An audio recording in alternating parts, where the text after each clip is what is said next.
Start.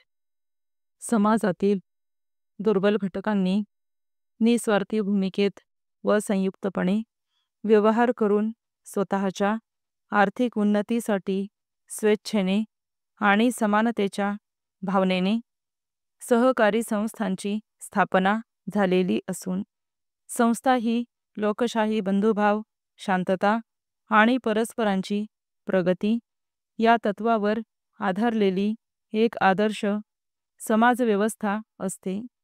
सेवाभाव हा सहकाराचा आत्मा असतो आणि त्या हेतूने सहकारी संस्थांचे व्यवहार चालले जातात. सहकार हे आर्थिक, सामाजिक आणि शैक्षणिक परिवर्तनाचे अत्यंत महत्त्वाचे साधन होय. सहकारी संस्थेमुळे संपत्तीचे सर्वांना समान वाटप होण्यास आणि समाजातील दुर्बल घटकांना आर्थिक आणि सामाजिक प्रतिष्ठा व शैक्षणिक मदत होत असते. सहकारामुळे मक्तेदारी प्रवृत्तीस आळा बसून नागरिकांना जीवनावश्यक वस्तू कमी किमतीत होण्यास मदत होते.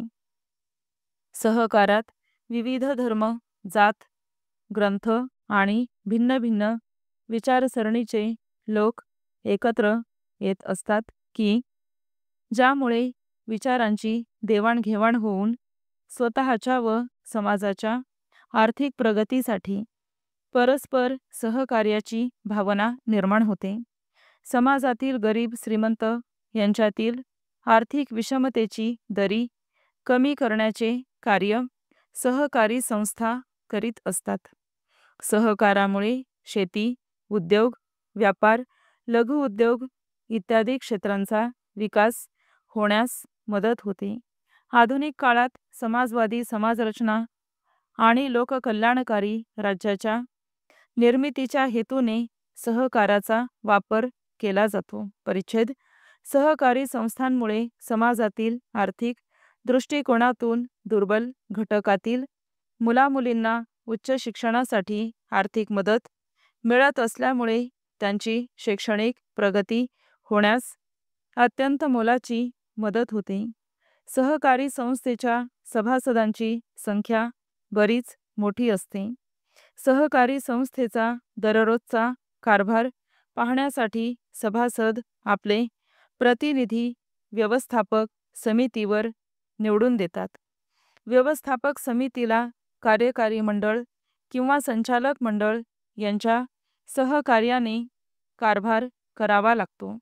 सहकारी संस्थेचे सभासद संख्येने बरेच असल्याने सर्वजणांना संस्थेच्या व्यवस्थापनाचे अधिकार सभासदांनी नेमलेल्या व्यवस्थापक समितीकडे दिले जातात.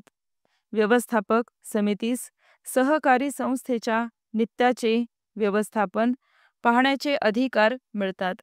सहकारी संस्थेच्या नियमात दिलेल्या तरतुदीस अनुसरून संस्थेच्या हिताच्या दृष्टीने धोरणे व योजना आखणे, निर्णय घेणे, निर्णयांची अंमलबजावणी करणे वगैरे कार्य व्यवस्थापक समिती करते.